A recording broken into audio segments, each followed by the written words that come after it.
right, so it's been about a year since I did my last Fort Lauderdale cost of living video, and some things have changed. Some good, some maybe not so good. I'll let you be the judge of that. But in this video, we're gonna break down the overall cost of living, cost of housing, some basic necessities, and even do a comparison between some cities where a lot of our clients are moving from or have moved from in the past. Let's get into it.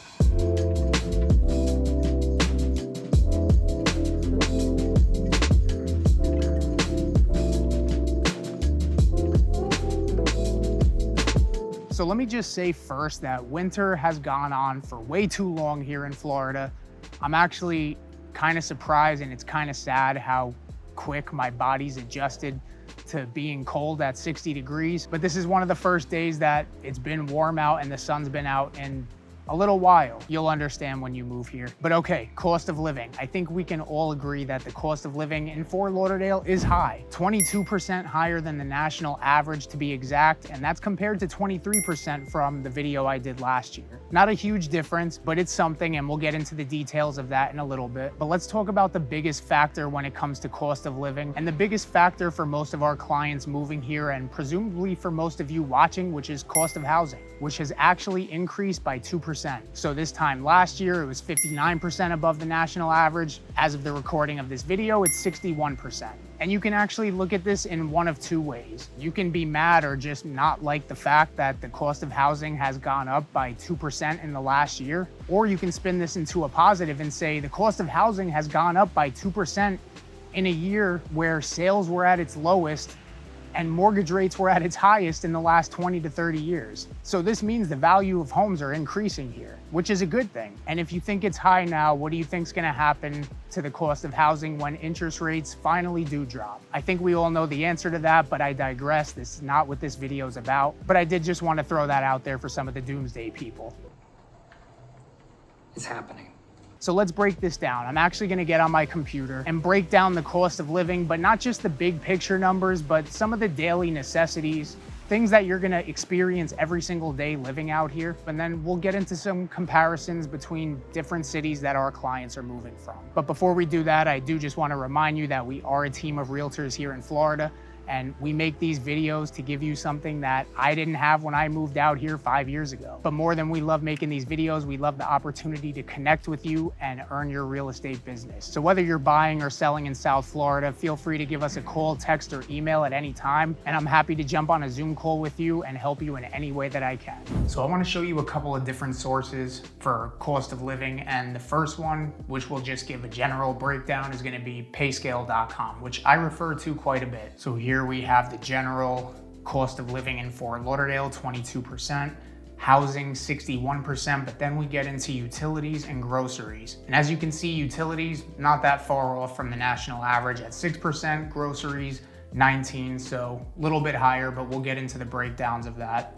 And down here is where we can really see how it compares to the national average. So let me zoom in a little bit. And this line right here, this big bold line, is the national average. So you can see that in these three categories, we're not that far off. It's housing that really does it. That's what's putting us at 22% above. But let's get into some of these specifics. So here we have housing, utilities, and transportation. So this looks about right. When you're coming out here to buy a home, expect to be somewhere right around this price as a baseline for maybe a 3-bed, 2-bath home. Especially in the city, this is typically where you're gonna find yourself starting. Now, as we move further out into the suburbs, yes, you can find homes in the $5 to $550 range, but they're gonna be much further out in towns like Coral Springs or maybe Miramar, which are about 45 minutes from downtown Fort Lauderdale, or it's just gonna be a much older home. Within the city of Fort Lauderdale, don't really expect to find anything in the $500,000 range. Like I said, this is a pretty good baseline number to look at. Rent, that's pretty much on par with a 1-bedroom in Fort Lauderdale. Maybe the further out in the suburbs you go can get you a 2-bedroom, but that's right about the start of a 1-bedroom. For energy, which is gonna be our FPL, Florida Power and Light, that's pretty much on par. Of course, that's gonna depend on the size of the house, how often you run your AC, but that seems like it's about right, at least from my experience. Phone bill, Verizon, 2 people, that's about right. And gas, that's one of those things that's always fluctuating. So I get premium in my car. Lately, I've been spending around $3.80 a gallon.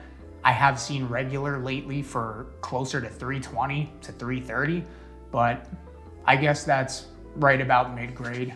You know, that's something that always fluctuates. Now, when we come down to food and grocery, honestly, this isn't something that I pay too much attention to these specific things like a loaf of bread or a gallon of milk. Carton of eggs, I can tell you I pay that for about 18 eggs. I mean, I'm looking at things like the cost of chicken, you know, steak maybe, certain things like that. I'm not really looking at a loaf of bread, but this seems like it's pretty much on point. A hamburger, I mean, maybe at Wendy's you'll pay $6. If you're going to a restaurant, expect to pay more like 15 to 20. And then healthcare, 5% lower than the national average. Everything is right around $100. So this shouldn't be too different from wherever you're living right now. This prescription cost is kind of crazy. I'm not sure why it's so much, but it's probably a nationwide thing. And as far as a vet visit goes, I can confirm that I pay about $60 to take my dog to the vet.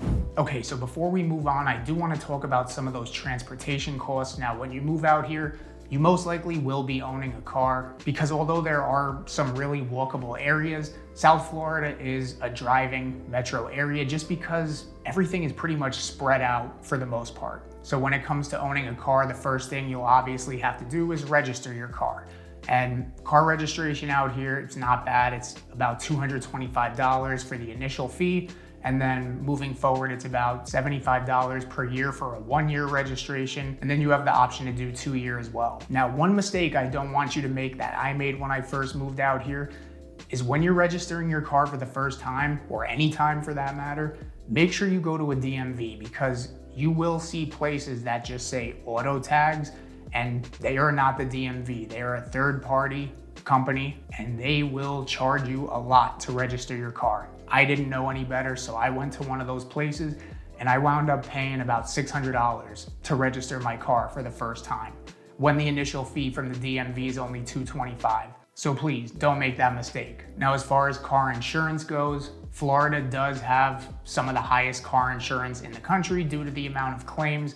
I can't tell you what the average is. It's only going to give a state average, but what I can tell you is how much I pay, and I pay about $250 a month through Geico. That seems pretty high. I have a clean record. A lot of our clients do say that they wind up paying more for car insurance when they move out here. But again, I have Geico.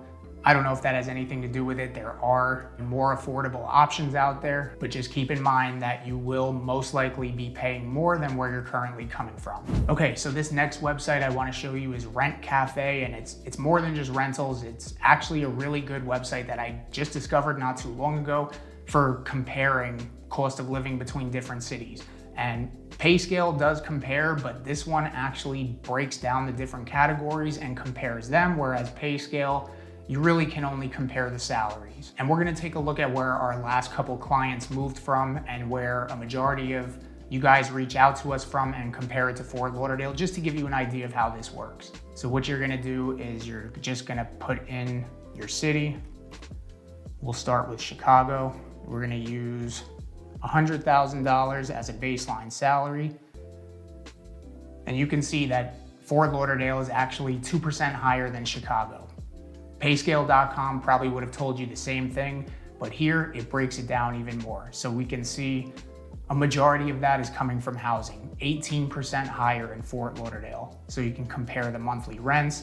This number is a little bit off from what Payscale was, but these are just averages. So you can compare that. And then coming down here, the price of homes. Remember I told you to be in that $700,000 range. 684, it's not far off, but you can see the price of homes are 23% higher in Fort Lauderdale. Now we can compare everything else. Utilities, 11%, food, 10%, not a huge difference. Pretty much everything else in Fort Lauderdale you're saving on. But the cool thing is you can actually break each one of these down. I mean, food, it goes much more into depth on food. Again, this is just something food I don't really pay too much attention to. Healthcare, Transportation, so gas, $3.74. Again, that's closer to what I pay for premium, but this is always fluctuating. Goods and services, haircut. One thing I will tell you, for men at least, is $22 for a haircut is what you can expect to probably pay at a place like Supercuts. If you're going to a barber, you're not gonna pay less than $40. Just keep that in mind. But this is a really good option because this is literally breaking everything down, all the way down to the salary. So you can see in Fort Lauderdale, it's not much of a difference, 2% higher. But if we look at all these categories, you're saving quite a bit moving to Fort Lauderdale, except for food, utilities, and housing. Next, we're gonna take a look at Los Angeles. And a lot of people that reach out to us or move here don't necessarily live in Los Angeles, the city, but they live in the surrounding areas. This will only let you do the metro area. So Fort Lauderdale is 20% lower. You can see the difference in rent. Doesn't seem like too much, okay? Housing, this is where the big difference comes in. And this is pretty much all of California from what I understand, whether it's Southern California or the Bay Area. This is where the big savings comes in, aside from taxes, which we'll talk about later.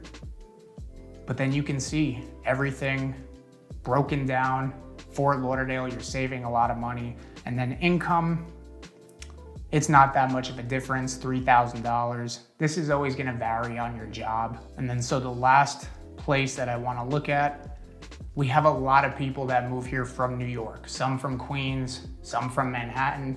We're gonna look right in the middle at Brooklyn, which we have helped clients move from Brooklyn.